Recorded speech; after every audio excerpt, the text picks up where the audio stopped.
안녕하세요. 국어영역 강사 심찬호입니다. 2026학년도 대학 수학능력시험 총평 들어가겠습니다. 제가 시작할 때 이제 안녕하세요라고 했지만 이번 시간만큼은 좀 안녕하기가 힘든 그런 상황이죠.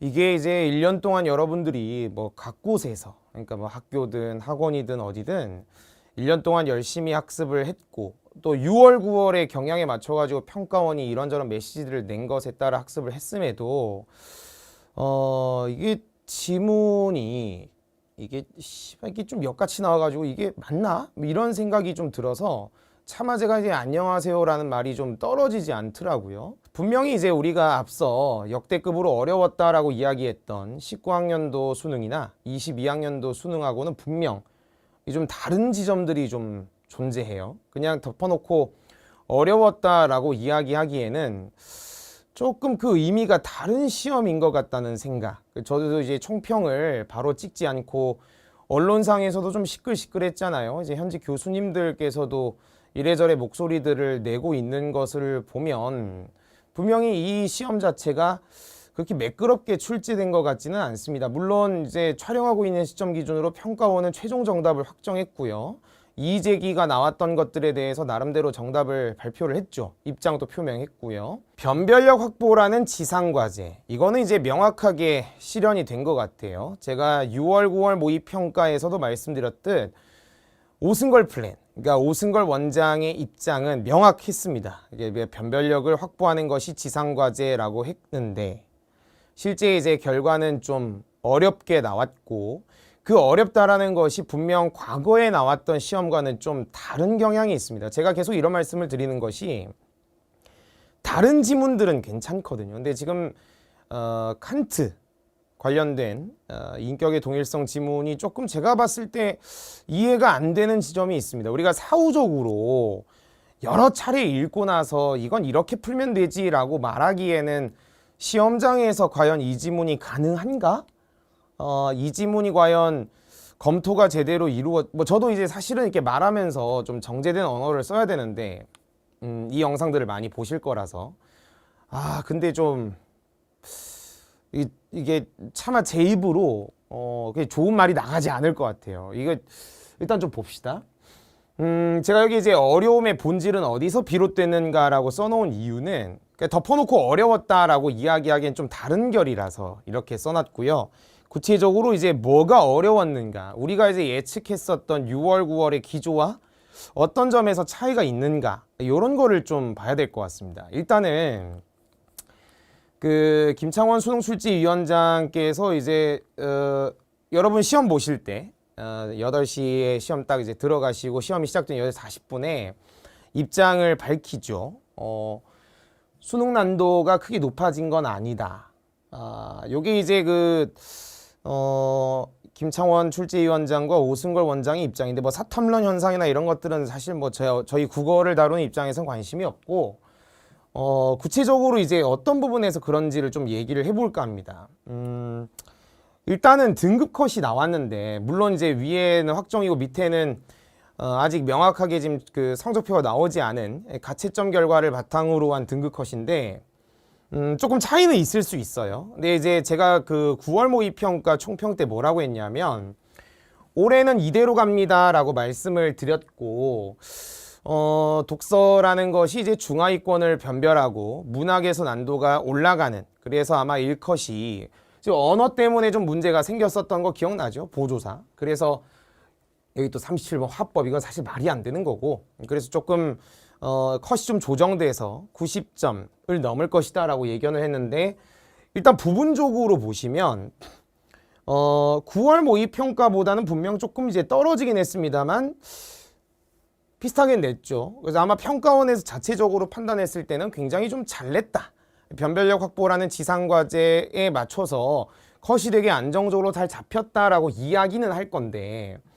지금 그 컷을 가만히 보면 물론 가채점이긴 합니다만 지금 1, 2등급 쪽에서는 크게 변동이 없잖아요. 근데 제가 여기 선을 좀 그어놨듯이 3등급 밑으로는 거의 지금 박살이 났거든요. 특히 엄매 쪽을 보시면 이게 뭘까라는 걸 생각해 보면 이제 중하위권이 붕괴됐다고 보는 것이 적절하겠죠. 그러니까 뭐 실례를 들어보면 독서에서 한 지문 또는 두 지문까지도 날렸을 가능성이 높다. 그죠?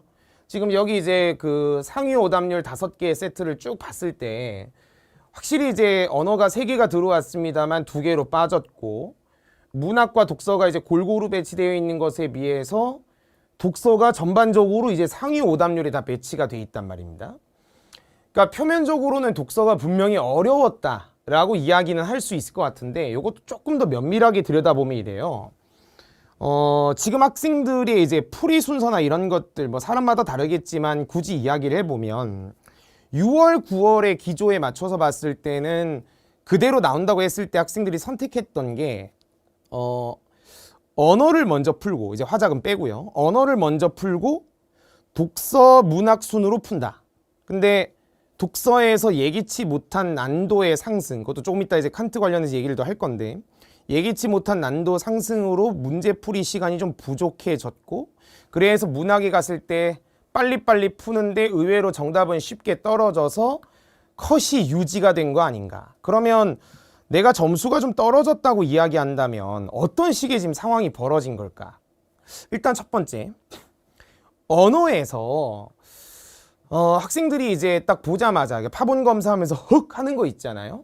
이 지문형 문법에 지금 중세국어가 배치가 되어 있는데, 이 중세국어 역시도 좀 이따 정답률 확인하겠습니다만, 우리가 지금 그 전에 봐왔던 뭐 제자 원리나 이런 것들에서 좀 더 딥하게 들어가서 되게 어려운, 그러니까 언어를 선택한 학생들이 과연 이거를 시험장에서 풀어내긴 하겠습니다만 시간이 평소보다도 오래 걸리지 않았을까? 그리고 독서론에 갔을 때 3번 문제에서 정답이 안 보여서 좀 골탕 먹은 친구들, 그런 데서 좀 시간 걸렸을 것 같고, 결국엔 독서나 문학이나 먼저 뭘 하든 관계없이 선택 과목과 독서론을 먼저 들어간 친구들 입장에서는 시간 소요가 좀 컸을 것으로 보이고요.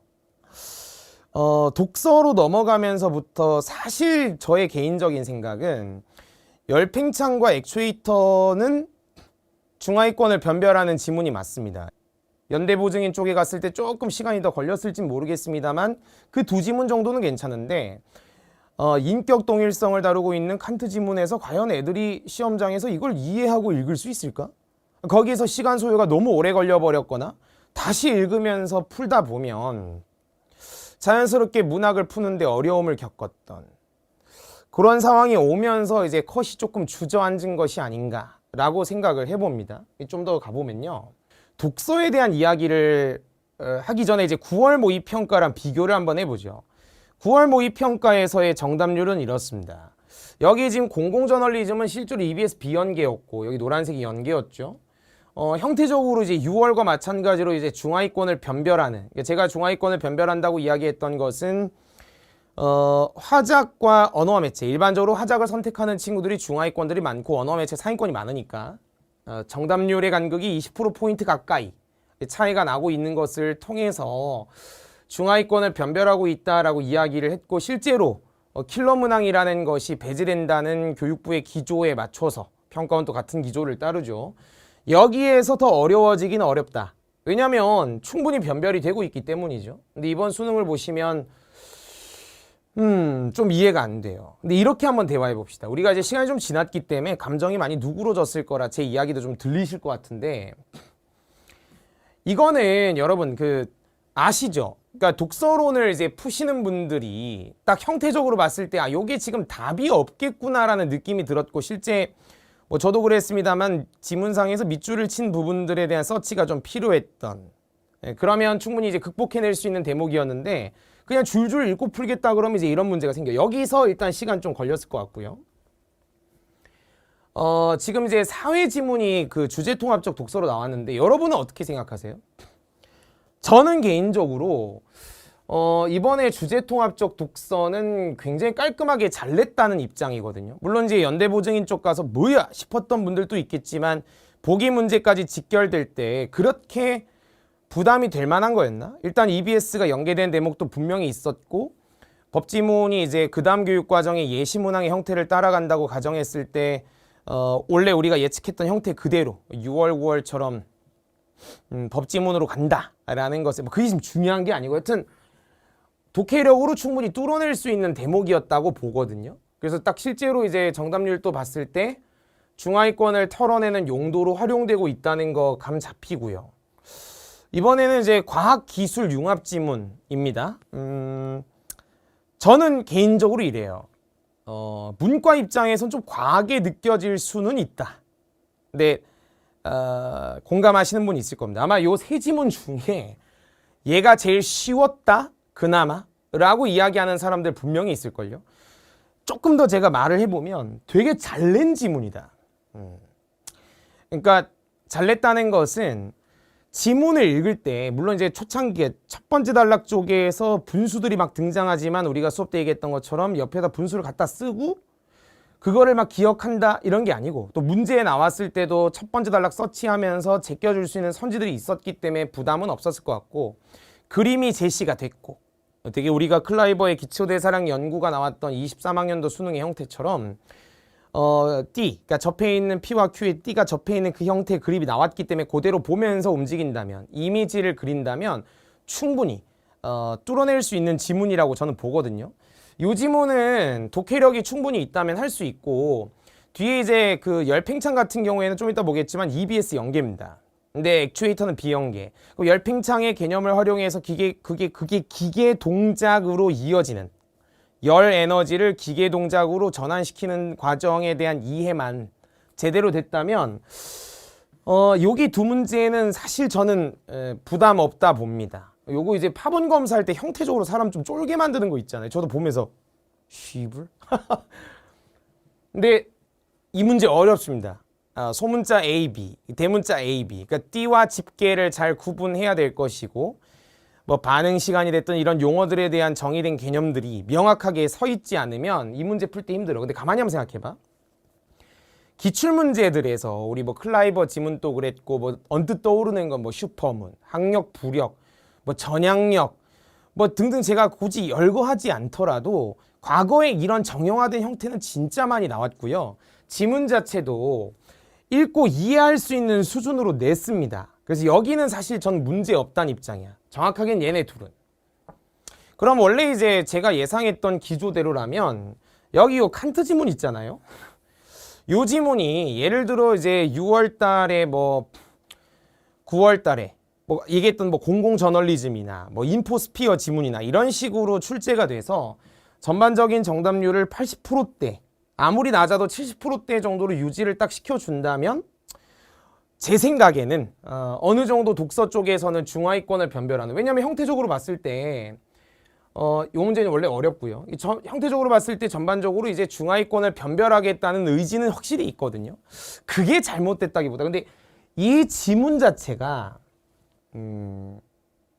글쎄요. 저는 개인적으로 좀 과연 이게 수능에 적합한 지문인가?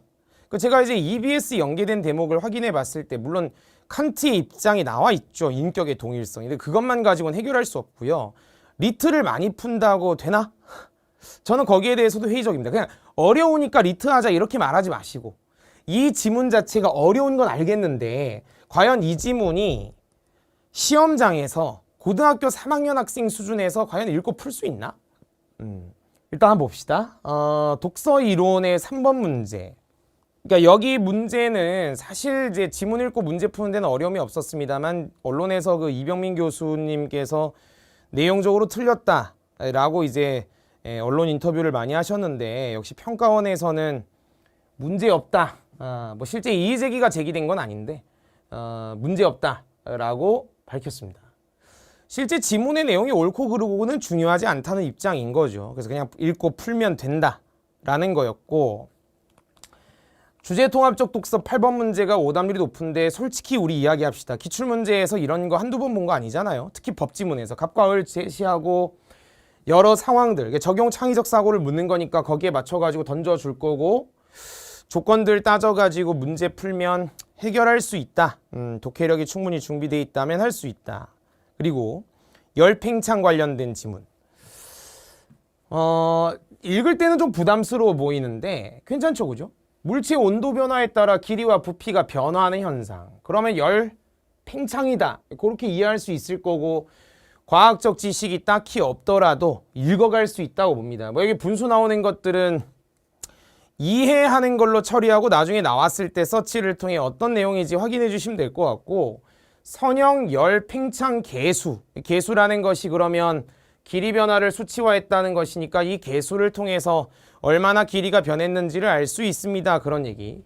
뭐 변화량, 뒤에 나오는 것들도 마찬가지고, 대부분의 물질이 선형, 열, 팽창 계수가 양수라는 것은 온도 변화에 따라 길이가 이렇게 팽창한다는 이야기 하고 싶은 거고, 뭐 물질마다 값이 다른 거 알겠고, 예시가 떴으니까 임바, 알루미늄 둘 다 이제 양수인 물질이니까 온도가 변했을 때, 물론 대부분이니까 아닌 경우도 있겠습니다만 양수라고 했으니까 이렇게 늘어날 것이고 내려가면 이렇게 수축될 것이다. 알루미늄에 비해서 임바가 매우 작은 선형 열 팽창 계수를 갖는다고 했으니까 크게 변화하진 않는다. 이렇게 읽어낼 수 있고, 뒤에 제가 EBS에 나왔던 내용들을 지금 인용을 했는데 저는 애들이 이거 EBS에서 미리 봤을까? 내지는 뭐야 이거 이런 건 안 나와 하고 넘기지 않았을까 싶긴 한데, 하여튼 열팽창에 대한 이야기. 물론 여기 이제 EBS 내용을 보고 선형 열팽창 내지는 선형 열팽창 계수 여기에 대한 개념을 알고 있었다면 읽어가는 데는 그닥 문제는 없었을 것 같고요. 실제로 이제 EBS를 안 봤다 하더라도 여기 이제 그림이 제시되고 있으니까 요거 맞춰가지고 이미지 그리면서 읽었으면 좀 극단적으로 이야기해보면 재밌게 읽지 않았을까라는 생각도 듭니다. 저는 개인적으로 이 지문 읽을 때 이미지 그리면서 쭉쭉 가니까 이해가 쭉쭉 됐거든요. 좀 주의할 것은 선형 열팽창 계수가 다르다는 것이 어떤 의미인지, 그러니까 P와 Q가 접해 있다면 이제 D라는 것을 다룰 때는 접해 있다라는 개념으로 접근을 해야 된다는 거. 그래서 Q가 P보다 선형 열팽창 계수가 크니까 온도를 올리면 P층보다 여기 있는 Q층이 더 팽창하려고 할 것이다. 가능하지, 그지? 근데 접합되어 있으니까 팽창이 억제될 것이고, 그래서 P층 쪽으로 원의 호 형태로. 내가 예체능 계열이라 할지라도 고1 때 수학을 제대로 안 했다 손치더라도 저 같은 수학 고자병 신하층민도 원의 호 형태로 휜다라는 것의 의미 잡아낼 수 있을 것 같아요. 조금 센스 있다면 나중에 곡률, 곡률 반지름 이런 거 읽을 때도 민감도와 연결시켜서 충분히 읽을 수 있을 거라 보거든요. 괜찮습니다. 이 문제 재밌었어요.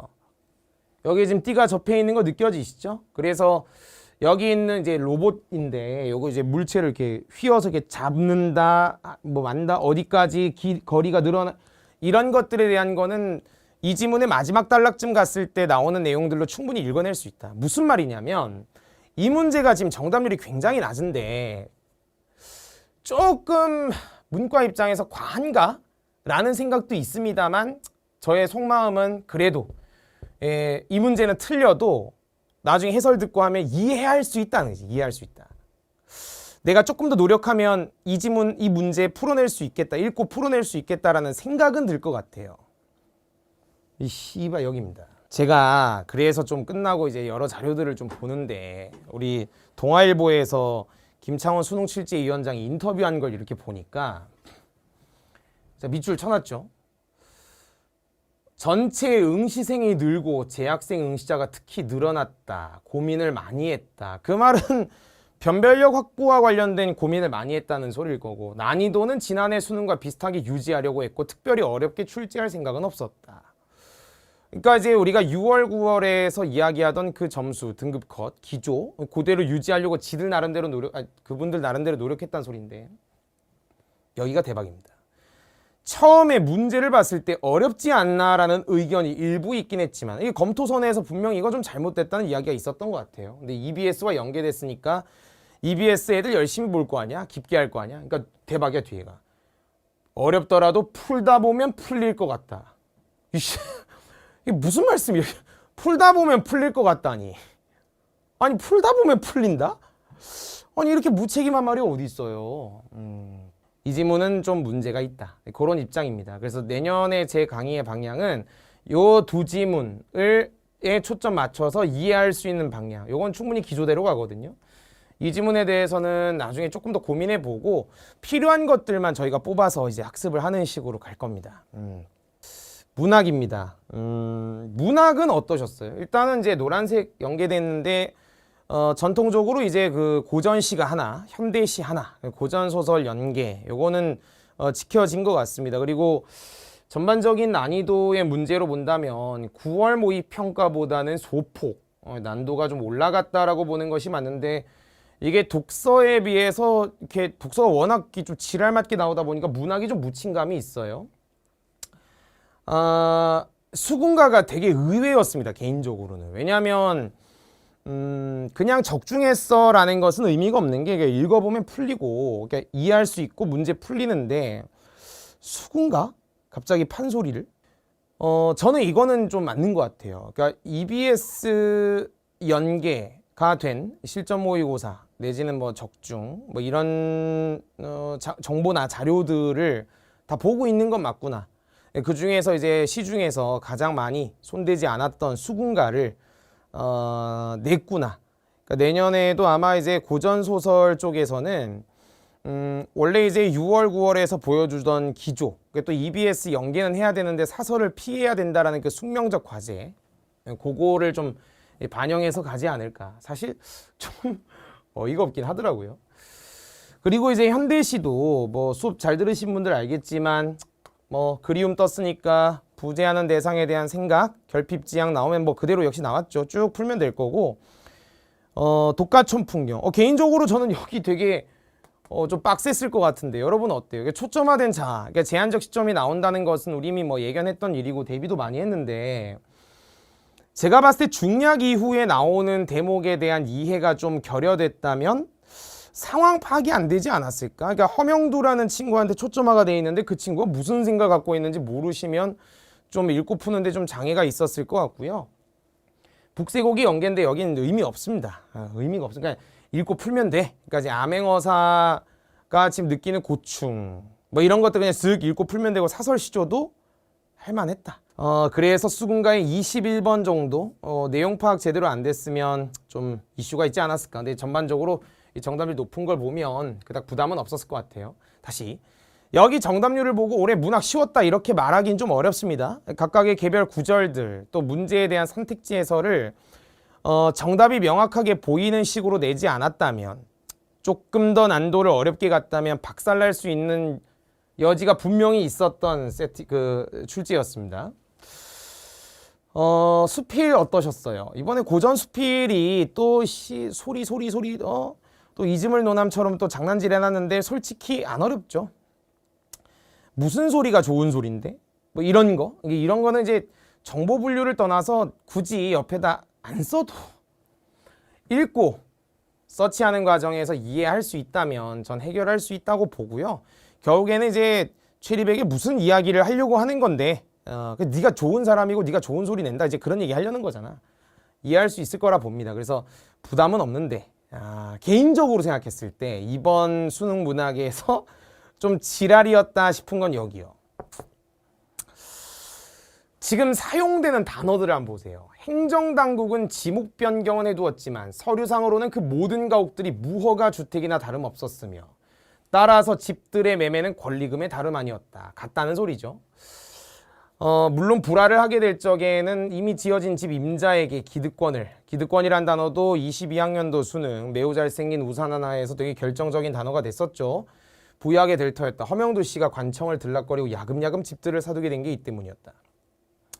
지금 여기 있는 요 문제 선지가 좀 지랄 맞아서 애들 많이 틀렸는데, 그러니까 물어보는 거야. 이걸 딱 읽고 나서 허명두 씨가 집을 야금야금 사둔 이유가 뭔데? 앞에 나왔던 오인 씨하고 지금 무슨 갈등이 있는 건데?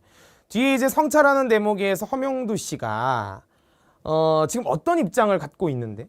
또 여러분 읽어보셔서 아시겠지만 초창기 대목에서 당신은 어떤 청년당에서 이 말을 보고 뭐 오랜만에 증오가 끓었고 뭐 이런 말들 있잖아. 이게 무슨 소리야? 이해할 수 있어?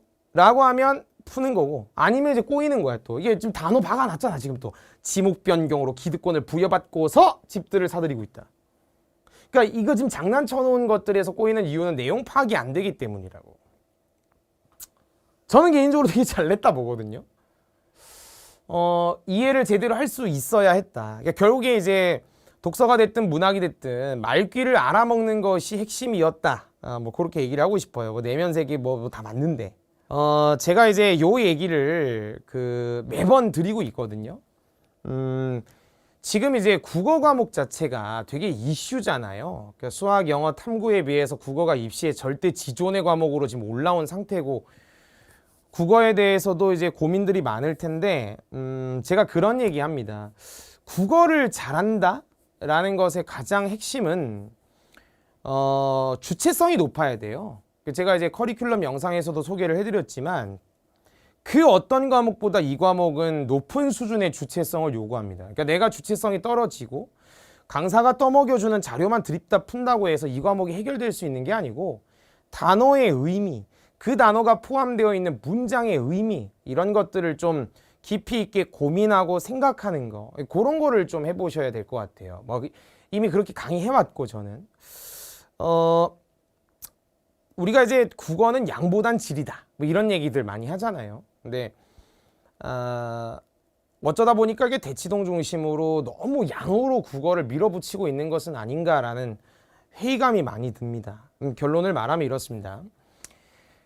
이제 그 교육과정 막차죠. 2022 개정교육과정 들어가기 마지막 수능이 이제 27학년도 수능인데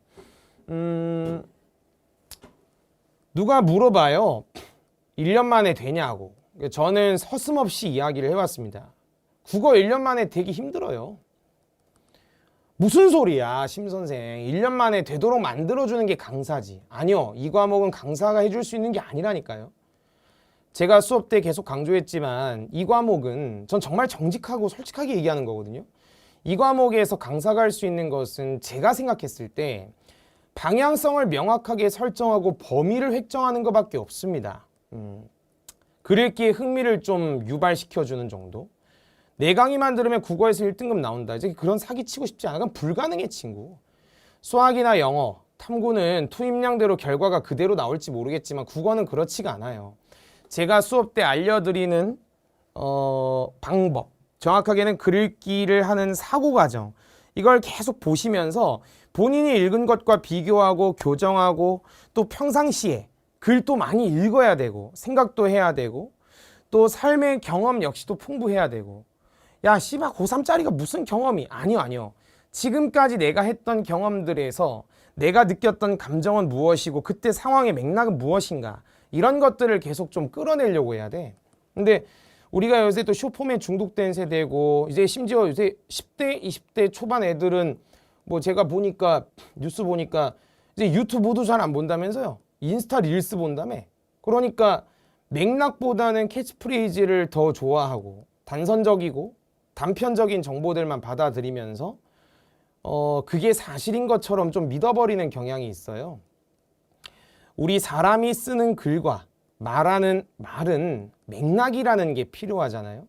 근데 저도 이제 댓글 달리는 것들 가끔씩 보면 얘가 과연 내가 한 말을 이해하고 이런 소리를 하는 건가? 너무 쉽고 빨리빨리 만들려고 하고 그런 거 안 됩니다, 여러분. 그래서 특별하게 심찬호만 믿으세요. 이것만 하면 됩니다. 아니요. 노출 빈도가 상당히 높아야 되고 주체적으로 하셔야 돼요.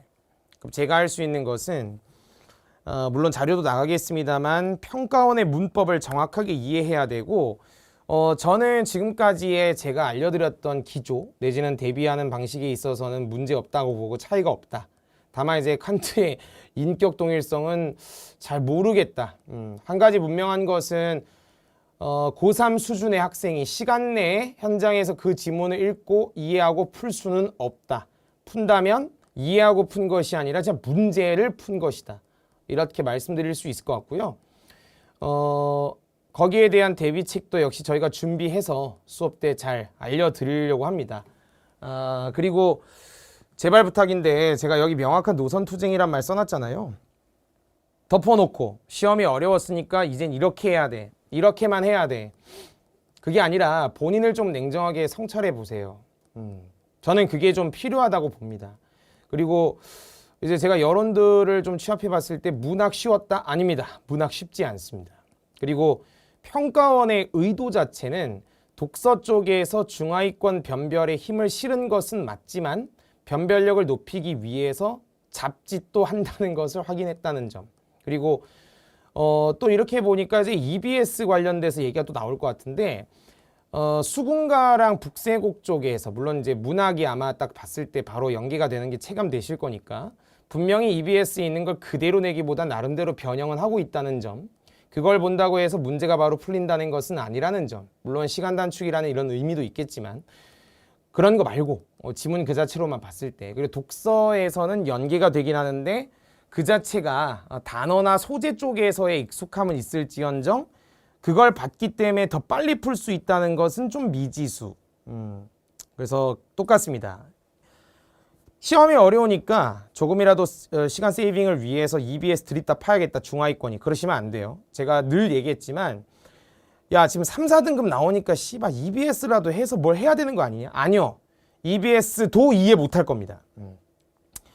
상위권 학생들 중에 이제 의대를 목표로 하거나 아니면 뭐 업내 선택자들 중에 고득점을 원하시는 분들, 그분들이 이제 1등급이 나오는 친구들은 제가 뭐 늘 얘기했듯이 EBS를 하는데 조금은 EBS를 조금 시간을 더 써야 된다는 것은 분명한 것 같아요. 이대로 간다면요.